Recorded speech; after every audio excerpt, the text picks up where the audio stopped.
Buenos días, hermanos. Es un gusto estar con ustedes.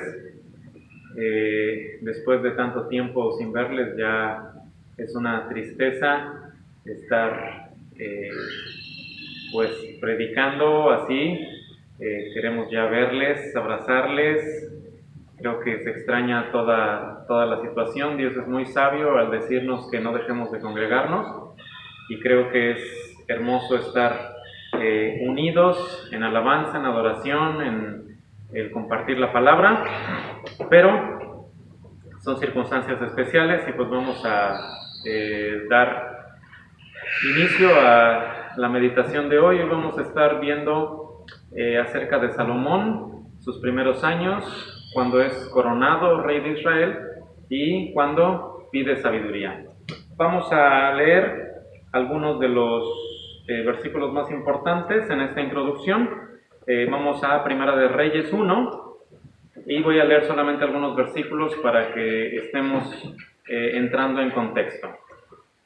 Dice Primera de Reyes 1:5. Entonces Adonías, hijo de Agit, se rebeló diciendo: yo reinaré, y se hizo de carros y de gente de a caballo y de 50 hombres que corriesen delante de él. Voy a leer del 16 al 21. Y Betsabé se inclinó e hizo reverencia al rey, y el rey dijo: ¿qué tienes? Y ella le respondió: Señor mío, tú juraste a tu sierva por Jehová tu Dios, diciendo: Salomón tu hijo reinará después de mí, y él se sentará en mi trono. Y he aquí ahora Adonías reina, y tú, mi señor rey, hasta ahora no lo sabes. Ha matado bueyes y animales gordos y muchas ovejas, y ha convidado a todos los hijos del rey, al sacerdote Abiatar y a Joab, general del ejército, mas Salomón tu siervo no ha convidado. Entre tanto, rey señor mío, los ojos de todo Israel están puestos en ti, para que les declares quién se ha de sentar en el trono de mi señor el rey después de él. De otra manera sucederá que cuando mi señor el rey duerma con sus padres, yo y mi hijo Salomón seremos tenidos por culpables. Vamos a orar para comenzar. Gracias, Señor, porque tú has sido bueno y tú nos has mostrado en tu palabra muchas cosas preciosas. Te rogamos que en esta mañana tú hables a nuestro corazón, que tú permitas que las perlas escondidas que están en tu palabra puedan ser de peso en nuestro corazón, que podamos estar dándonos cuenta de todo lo que tú quieres que cambiemos, que podamos estar fortaleciéndonos en otras áreas. Te pedimos, Señor, de tu Espíritu para guiarnos, en nombre de Cristo Jesús. Amén. Amén, muy bien. Entonces vemos en este pasaje que Adonías, que era el cuarto hijo de David, se revela y dice: yo voy a reinar. De acuerdo con Primera de Crónicas 3, del 1 al 9, David había tenido a Amnón, luego a Daniel, luego a Absalón, y después seguía Adonías. Absalón ya estaba muerto y Amnón también. No sabemos qué habría pasado con Daniel, pero el que seguía era Adonías. Ahora quisiera que meditáramos en esta mañana en similitudes bastante interesantes en cuanto a la vida de David y los inicios de David y el reinado de David, y también de los inicios de Salomón y del reinado de Salomón. Como primera situación interesante de estas similitudes es que Salomón y David habían tenido inicios como los hijos pequeños. David era el octavo, estaba en el campo. Ya el pastor nos compartía de este episodio, sus hermanos grandes y fornidos, tanto que Samuel dice: delante de Jehová estás ungido, pero Dios dice: le desecho. Pero sabemos que ellos, si iba a haber un rey en Israel, debía ser uno de ellos, esforzados, hombres de guerra. De hecho eran parte del ejército de Saúl. Sin embargo, David es ungido en medio de sus hermanos. Y también Salomón no era el candidato obvio para ser el próximo rey de Israel. Era el hijo número 10, dice Primera de Crónicas 3, sin contar los hijos de las concubinas. Entonces vemos que no tenía muy probablemente ningún atributo prominente. Dice la Biblia que era varón de paz, así que más que estar entrenando en las artes militares y estar entrenando para la guerra, yo me lo imagino por allá en un rincón, cerrado en su habitación, leyendo, estudiando, aprendiendo, no lo sé. A esto añádele una familia totalmente disfuncional, con un padre que tenía la casa llena de mujeres, de concubinas, llena de chamacos, discutiendo todos, siempre, todo el tiempo, quién iba a ser el próximo rey, compitiendo por tener las mayores destrezas, por estar quedando bien delante de su padre. Y podríamos imaginar cómo es que había sido su niñez, su madre diciéndole, tú vas a ser el próximo rey de Israel porque tu padre lo prometió, pero vamos a aclarar algo. Si te fijas allí en el pasaje donde se describe la situación de David y de Betsabé, inmediatamente después sigue el relato de cómo Amnón fuerza a Tamar, la hermana de Absalón.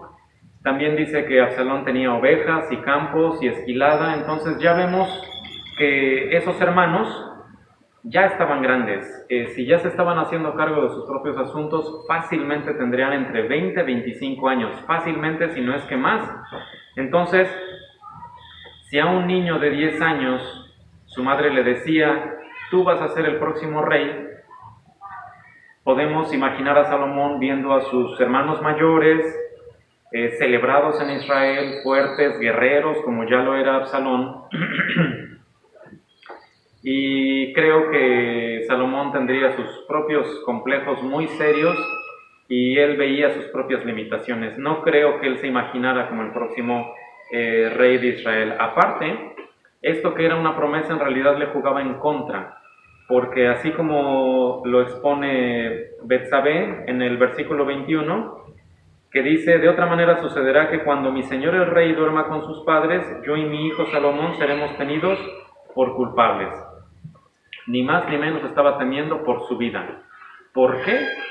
Obviamente, como Salomón tenía la promesa de ser el próximo rey, si el rey David llegaba a morir de repente, entonces obviamente Salomón tenía que morir, porque alguno de sus hermanos mayores hubiera tomado el reino por la fuerza. Entonces, he escuchado predicaciones y devocionales acerca de Salomón como privilegiado, Salomón como en un ambiente de mimos, pero creo que en realidad él tendría un inicio bastante complicado. Circunstancias muy difíciles, pero él tenía una promesa magnífica. Y me pregunto cómo habría vivido su niñez y su juventud en torno a estas dos situaciones. ¿Qué habría tenido más peso en su vida? ¿Las circunstancias difíciles o la promesa que tenía de su padre de que él iba a ser el próximo rey de Israel? Y esto se parece tal vez a tu vida, tal como se parece en la mía, porque nosotros tenemos una promesa magnífica de Dios. Tenemos una promesa del cielo, tenemos una promesa de coronas, un lugar donde ya no va a haber más tristeza, ni más dolor, ni angustia, ni añoranza. El recuerdo del sufrimiento aquí en la tierra será algo lejano. El esplendor, la belleza de la presencia de Dios va a opacar todas las situaciones que pudimos haber vivido aquí. Sin embargo, volteamos y entonces vemos las circunstancias que están aquí a nuestro alrededor. Vemos angustia, vemos enfermedad, vemos tristeza, soledad, problemas económicos, problemas familiares, confinamiento obligatorio, un país que se desmorona a pedazos, corrupción, y yo me pregunto, ¿cuándo se va a acabar todo esto? ¿Cuándo vamos a ver la promesa del Señor? No es que me pregunte si va a llegar, yo sé que va a llegar, no es que dudes de la promesa del Señor, sé que el Señor va a cumplir sus promesas, pero a veces en toda esta vorágine de cosas y de situaciones, enfermedades, muerte y cosas tristes, yo me pregunto, ¿cuándo? ¿Cuándo es que va a venir? Y en este punto creo que sería bueno meditar cuándo y cómo llegó la promesa de David a la vida de Salomón. Vamos a leer Primera de Reyes 1, 38 al 40, dice: y descendieron el sacerdote Sadoc y el profeta Natán, Benaía, hijo de Joiada, y los cereteos y los peleteos, y montaron a Salomón en la mula del rey David, y lo llevaron a Gión. Y tomando el sacerdote Sadoc el cuerno del aceite del tabernáculo, ungió a Salomón, y tocaron trompeta, y dijo todo el pueblo: ¡viva el rey Salomón! Después subió todo el pueblo en pos de él, y cantaba la gente con flautas, y hacían grandes alegrías, que parecía que la tierra se hundía con el clamor de ellos. Vemos entonces cómo es que llegó la promesa a la vida de Salomón. Un día Salomón estaba en su habitación, tal vez era de mañana, no se había bañado, porque en ese tiempo no se bañaban en una semana, 2 semanas, qué sé yo. Estaba todo despeinado, estaba en su pijama con sus pantuflas de conejo, y de repente una turba enardecida lo toma, lo monta en una mula y se lo llevan a Gión para su ceremonia de coronación y proclamarlo rey sobre todo Israel. Ahora, yo creo que esta no es la forma en que él pensó que habría de ser su coronación. Yo creo que él pensó que iba a haber una anticipación, un decreto real, la programación de una ceremonia exuberante donde él iba a ser reconocido como rey delante de todos, pero sucedió que llegó de repente. ¿Y qué iría pensando montado en esa mula de camino a Gión? ¿Qué iba a decir el pueblo de un rey apestoso y despeinado? ¿Cómo iba a caminar en medio de esa congregación con pantuflas y con pijama? Pero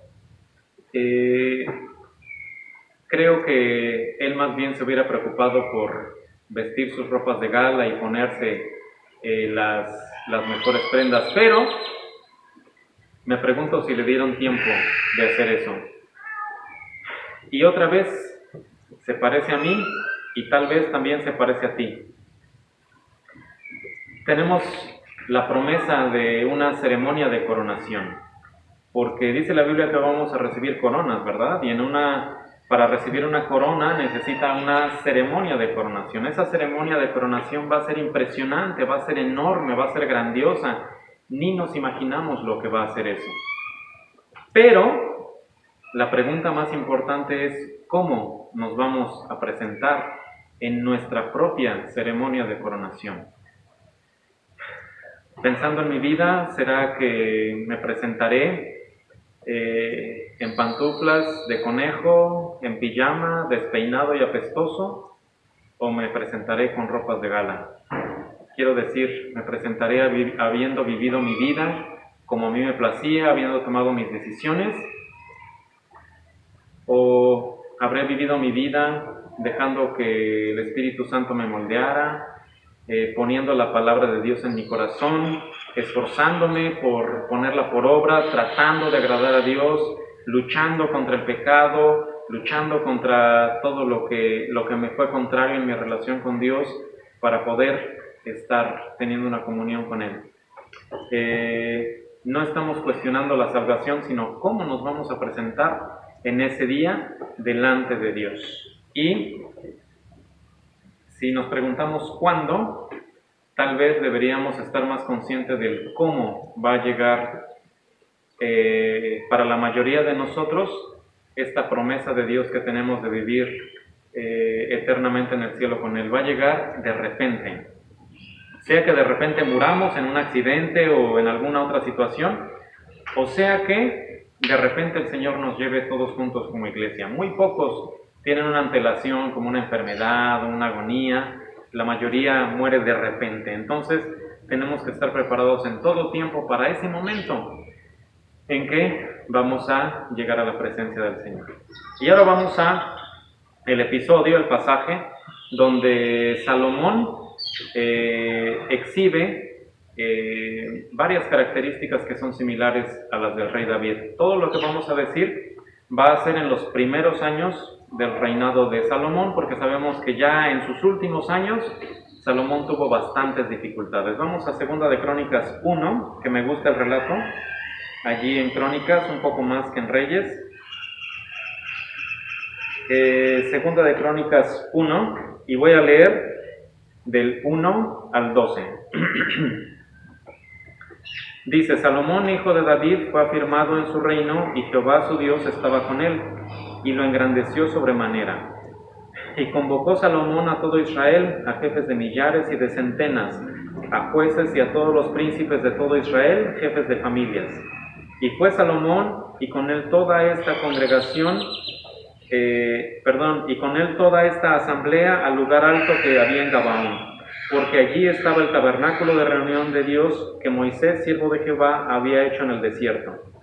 Pero David había traído el arca de Dios de Kiriat Jearim al lugar que él había preparado, porque él le había levantado una tienda en Jerusalén. Asimismo, el altar de bronce que había hecho Bezaleel, hijo de Uri, hijo de Ur, estaba allí delante del tabernáculo de Jehová, al cual fue a consultar Salomón con aquella asamblea. Subió pues Salomón allá delante de Jehová al altar de bronce que estaba en el tabernáculo de reunión, y ofreció sobre él 1000 holocaustos. Y aquella noche apareció Dios a Salomón y le dijo: pídeme lo que quieras que yo te dé. Y Salomón dijo a Dios: tú has tenido con David mi padre gran misericordia, y a mí me has puesto por rey en lugar suyo. Confírmese pues ahora, oh Jehová, Dios, tu palabra dada a David mi padre, porque tú me has puesto por rey sobre un pueblo numeroso como el polvo de la tierra. Dame ahora sabiduría y ciencia para presentarme delante de este pueblo, porque ¿quién podrá gobernar a este tu pueblo tan grande?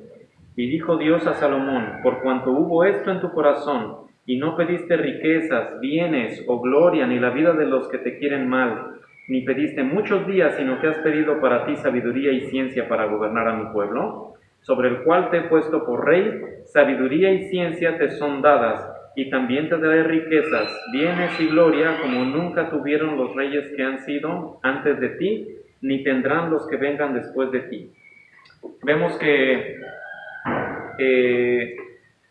este pasaje tan conocido tiene cosas muy lindas y promesas poderosísimas, pero antes de que le fuese concedido lo que pidió, creo que hubo características en el corazón de Salomón muy parecidas a lo que fueron en la vida de David. Primeramente vimos que tuvo una prioridad. Si vas allí a buscar cuando David es ungido como rey sobre todo Israel, después de la muerte de Saúl, uno de sus primeros actos oficiales fue traer el arca a Jerusalén. Como objeto primordial de su afecto, de su amor, era el tener a Dios en su vida, era todo lo que simbolizaba Dios, todo lo que era el culto a Dios, era una prioridad para David. Y entonces el rey David decide traer el arca a Jerusalén. Y así también vemos que Salomón, como nuevo rey, uno de sus primeros actos oficiales es ir y buscar el favor de Dios. Así como David tenía en su reinado como su activo más importante el favor de Dios, vemos como también Salomón busca a Dios y se entrega a buscar su voluntad. Vemos también como segundo característica es su espiritualidad. David era un hombre espiritual, era característico de David. Tenía temor de Dios, tenía búsqueda de Dios, adoraba a Dios en todo tiempo, le venían aflicciones terribles y él adoraba a Dios, estaba en sus momentos altos y él adoraba a Dios, y tenía victorias en la guerra y adoraba a Dios, cometía un pecado terrible como lo vimos la semana pasada con Betsabé, y él adoraba a Dios. Entonces vemos que David era característico por adorar a Dios, y vemos también que las intenciones de Salomón eran genuinas por agradar a Dios. No es que va y sacrifica un corderito como la ley lo diría y ya está, ya estaba buscando a Dios, ya estaba cumpliendo con lo que era la ley. va y ofrece 1000 holocaustos delante del Señor. No dio lo que le sobraba, no dio cualquier cosa, creo que dio un sacrificio bastante importante de su propia hacienda, y también pudo haberse quedado en Jerusalén e ir a buscar a Dios en la tienda que David había hecho para el arca de Dios en Jerusalén, pero él va al lugar alto de Gabaón. Eso estaba como a un día de camino, tal vez día y medio. Tengan en cuenta que tenía que llevar el sacrificio, así que iría con una gran asamblea, iría con los animales del sacrificio. No sabemos si iría con leña, yo creo que sería un poco absurdo, tal vez allá en Gabaón tendrían que juntar un montón de leña para 1000 sacrificios. Era mucho problema llevarse una gran asamblea y ofrecer tantos sacrificios, pero Salomón no hace caso de las dificultades y creo que quiere buscar a Dios a la manera de Dios. No busca a Dios a su manera, a su conveniencia, a lo que le queda bien. Está dispuesto a ir a un lugar lejos, está dispuesto a subir un monte, está dispuesto a quedarse a dormir en una tienda con tal de buscar el favor de Dios. Entonces, se nota cuando pasamos tiempo con Dios, y creo que fue una resolución del rey Salomón la búsqueda de Dios. Vemos también como otra característica de David y también de Salomón su liderazgo. David no buscó a Dios solo. David no tenía una vida espiritual solo. Todo su círculo íntimo, tenía que estar involucrado con Dios, tenía que estar en adoración con Dios. Vemos cómo David organizó el servicio de los levitas, les dio sustento, recolectó diezmos, se observaron los días de reposo, hizo lo que tenía que hacer para que el pueblo se ordenara y estuviera buscando a Dios. Y también Salomón hace algo muy sabio. No va a consultar a Dios solo, sino que se lleva a todo su aparato de gobierno, reúne a jefes de familia, a sus capitanes, a los ancianos, a los más prominentes en Israel, y se los lleva en esa búsqueda de Dios con él. Y él sabía que si no iban a temer al Dios, si no iban a temer a Salomón, iban a temer al Dios de Salomón, porque así era como David había ganado respeto. David peleó muchas batallas, pero era evidente que Dios estaba con David. David venció a Goliat, pero era evidente que Dios había hecho la obra. Y cualquiera que atentaba contra la vida de David terminaba 3 metros bajo tierra. Y entonces creo que lo más importante, lo más sabio que podemos hacer como líderes es buscar a Dios y llevarnos a todos los que dependen de nosotros y a nuestro círculo íntimo a buscar a Dios también. Porque si mis hijas ven mi liderazgo, ellas también en algún punto algo va a hacer clic y van a empezar esa búsqueda de Dios que es tan necesaria para su vida. Y a veces si no se frenan de hacer algo por mí, porque yo las vea o por algo, ellas se van a frenar por mi Dios. Y ellas saben que Dios se va a encargar a veces de hacer las situaciones evidentes, o a veces en la intimidad de hablar con ellas, pero a veces no es necesario que me teman a mí, es más importante que estén temiendo a Dios. Así que necesitamos incluir a nuestras familias en la búsqueda de Dios. Y no estoy hablando necesariamente de papá, o si no hay papá, de mamá. A veces los más fuertes espiritualmente no es papá, es mamá, y es mamá la que está presionando para que haya devocionales en casa, la que lee la Biblia a los hijos, la que está con sus alabanzas todo el día, cante y cante, y papá pues como que con recelo y así. Pero no importa, si tú estás en esa situación, mamá, estás haciendo bien, porque estás estableciendo un liderazgo. Si tú eres la fuerte, tú tienes que sostener a los débiles. Eso es lo que el apóstol Pablo nos instruye en Romanos 14 y 15. Los fuertes deben de sostener a los débiles. Aquí en la iglesia hay una familia en la que el fuerte no era ni papá y no era mamá, era el joven. El joven, su hijo mayor, tenía tantas ganas de conocer a Dios, tantas ganas de servir a Dios, tantas ganas de crecer y de madurar. No importaba si su familia quería venir o no, obviamente eran pequeñitos en la fe, estaban dando sus primeros pasos, pero a él no le importaba. Si no querían venir, él se venía de RAI, se venía caminando, se venía en combi, no importaba, pero él estaba aquí a tiempo. Y eventualmente esa familia fue madurando y fue teniendo sus propias convicciones, pero creo que la punta de lanza en esa familia fue el joven que dio ejemplo. No necesitó decirles nada, no lo sé, pienso, pero creo que con su vivo ejemplo y con su tenacidad y con su ganas de agradar a Dios, en algún punto toda su familia fue madurada espiritualmente y no se quedó en la tibieza. Entonces, no necesitas ser el padre de familia, tú puedes tener tus propias convicciones y luchar por ellas para estar ayudando a todos los que están en ese círculo más cercano tuyo, en estar buscando a Dios. También tenemos otra característica de David que también exhibió Salomón, que era dependencia de Dios.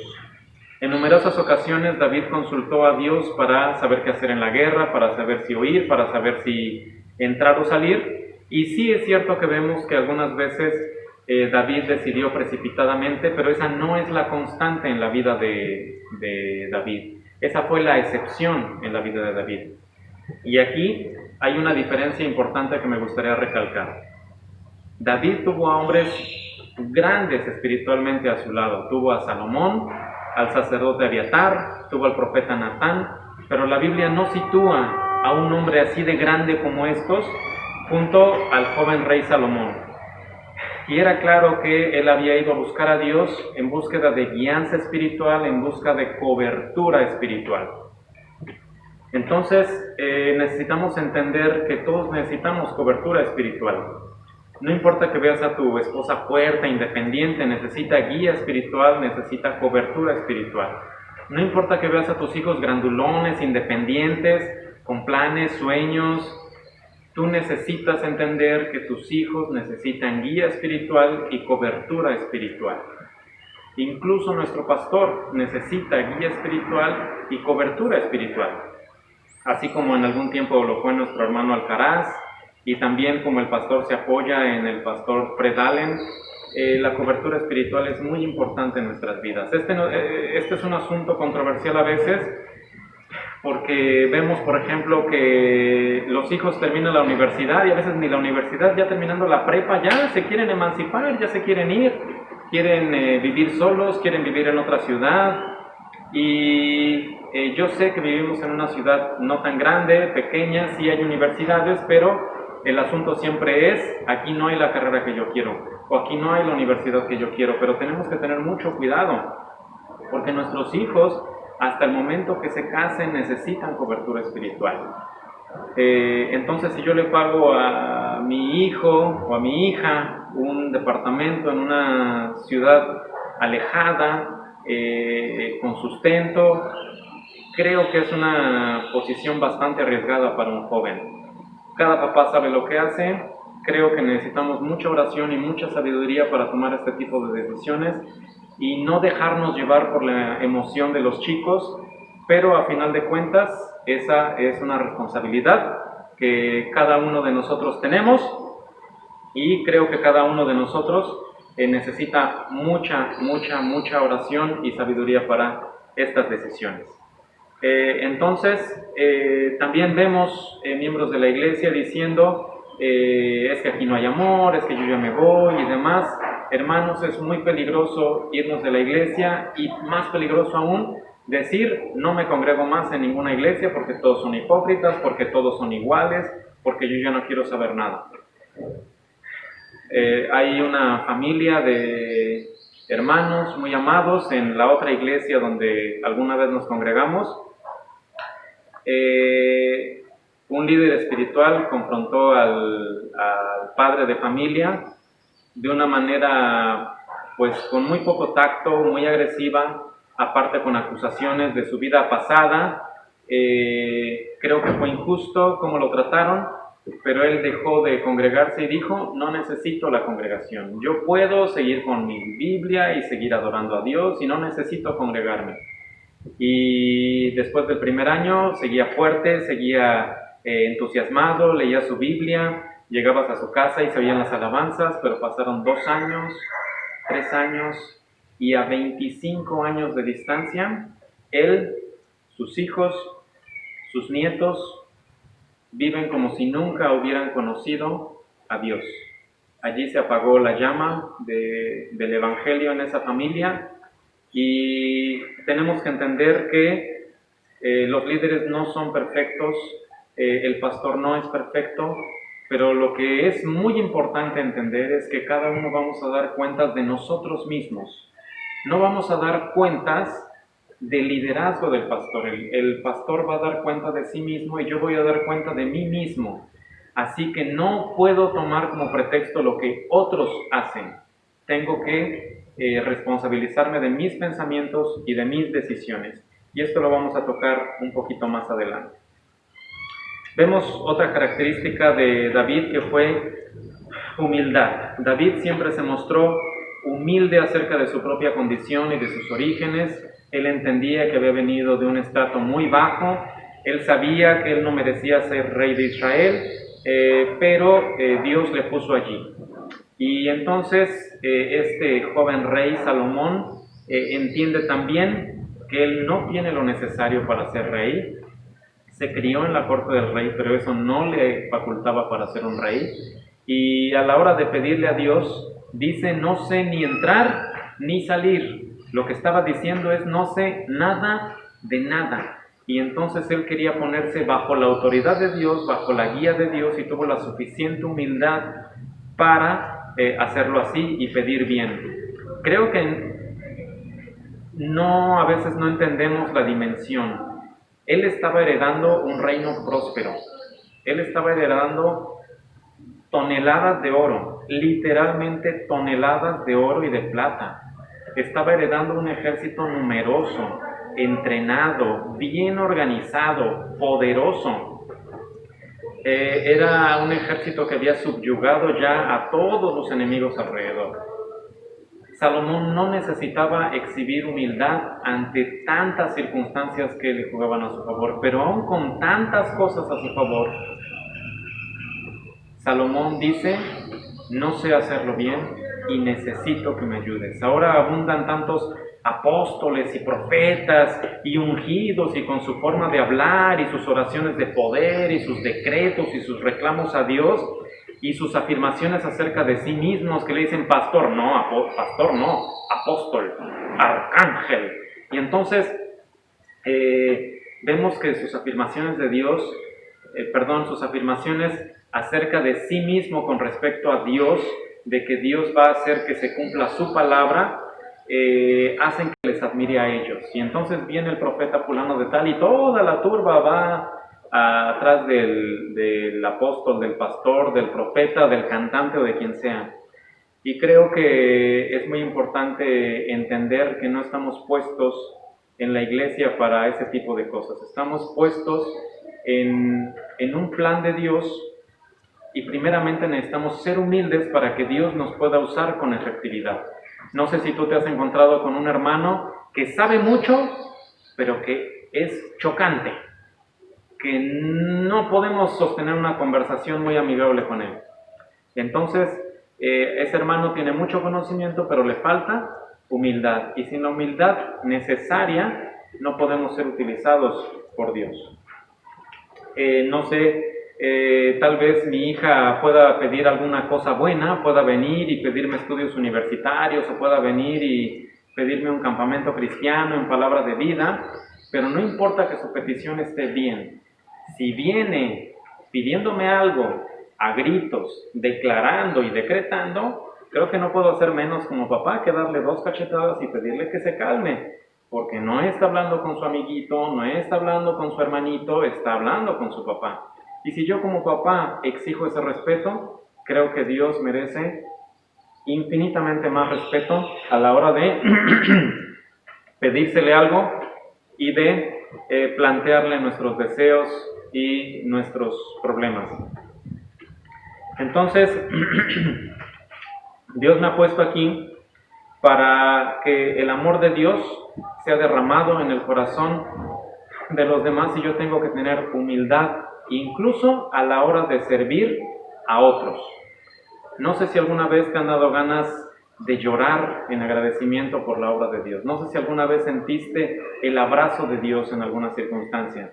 Y 90 sobre 100 que en esa situación una persona tuvo que ver muy directamente. Un doctor que te operó, aunque no tenías el dinero suficiente. Un empleado de gobierno que te hizo tu trámite, aunque no tenías todo el papeleo completo. Y dice, bueno, está bien, yo le ayudo con el trámite. Un abogado que te defendió a uñas y dientes, que hizo más allá de lo que tú esperabas que hiciera con tal de que tú pudieras estar tranquilo y ganaras el caso. Un hermano que viendo tu necesidad se paró a la puerta de tu casa con una despensa o con algo de dinero y dijo, hermano, Dios le bendiga.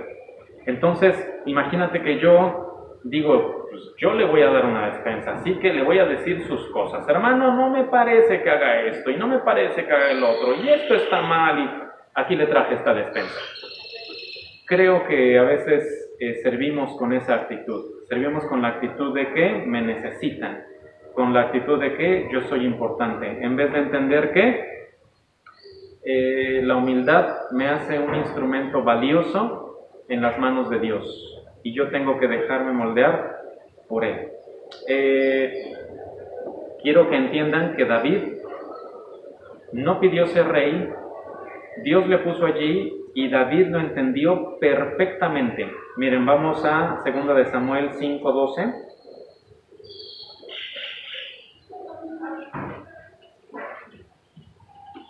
Dice así: y entendió David que Jehová le había confirmado por rey sobre Israel y que había engrandecido su reino por amor de su pueblo Israel. Dice que David entendió que su reino había sido confirmado, no por el amor que David tenía, no por el amor que Dios tenía por David, que sin duda Dios amaba a David.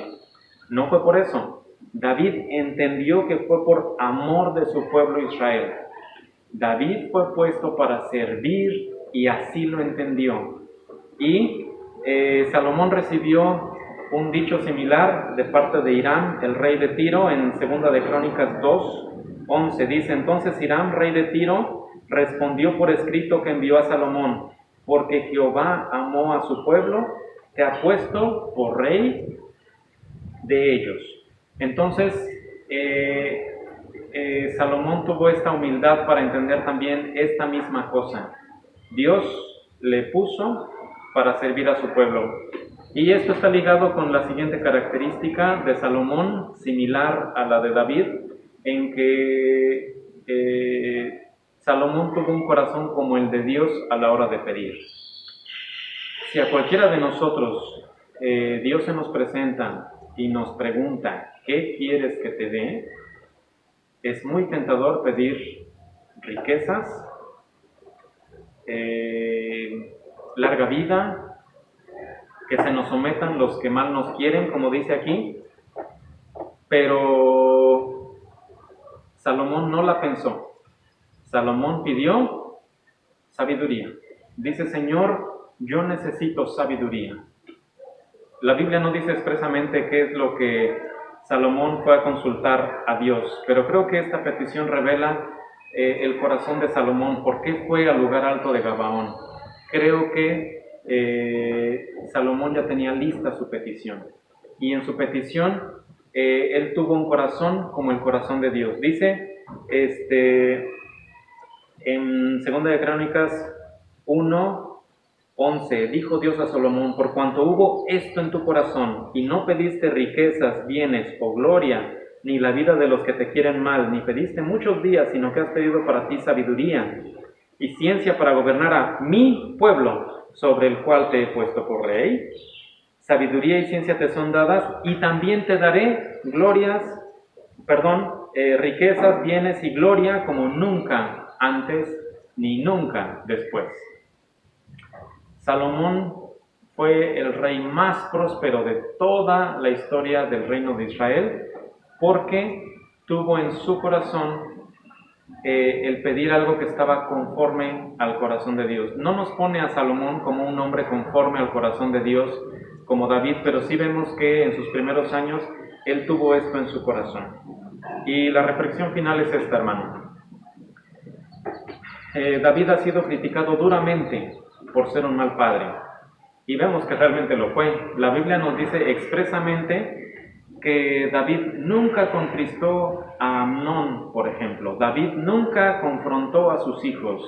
Aun cuando Absalón iba correteándolo para matarlo, David no tuvo la fuerza como padre para volverse, organizar su ejército y acabar con la revuelta. Pero también tenemos aquí a un hombre prudente como Salomón, un hombre que tal vez aprendió de David a la distancia, en silencio, porque para esto David ya sería un hombre viejo que no tendría ganas de estar lidiando con chamaquillos, pero él supo desechar lo malo y retener lo bueno. Y creo que en este punto tenemos que entender que no vamos a tener ninguna oportunidad ni espacio para echar culpas a los demás delante de Dios. El resultado de mi vida no va a ser culpa de nadie, ni de mi esposa, ni de mi pastor, ni del líder, ni de la hipocresía de los hermanos, ni de ninguna otra cosa. Si Salomón, en circunstancias tan difíciles y tan adversas, supo imitar el carácter de David para convertirse en el más grande rey de Israel, creo que yo también soy responsable de mis propias decisiones, de lo que yo pienso, de lo que yo hablo a los demás, porque a final de cuentas cada uno es responsable de sí mismo. Cada quien decide qué tomar, lo bueno o lo malo. Vamos a orar. Gracias, Señor, por esta mañana, gracias por tu palabra, gracias porque tú nos instas a decidir bien y a ser responsables de nuestras propias decisiones. Tú eres el que pesa los corazones, tú eres el que sabe las intenciones del corazón y el que da a cada uno según su obra. Te pido, Señor, que nosotros podamos estar siendo edificados en tu palabra, fortalecidos, estando conscientes de que tú un día nos pedirás cuentas y queremos, Señor, estar revestidos del nuevo hombre que se deleita en tu palabra para que nos presentemos delante de ti con nuestras ropas de gala. Gracias, Señor, en Cristo Jesús. Amén. Muy bien, hermanos, pues muchísimas gracias y espero verles ya pronto.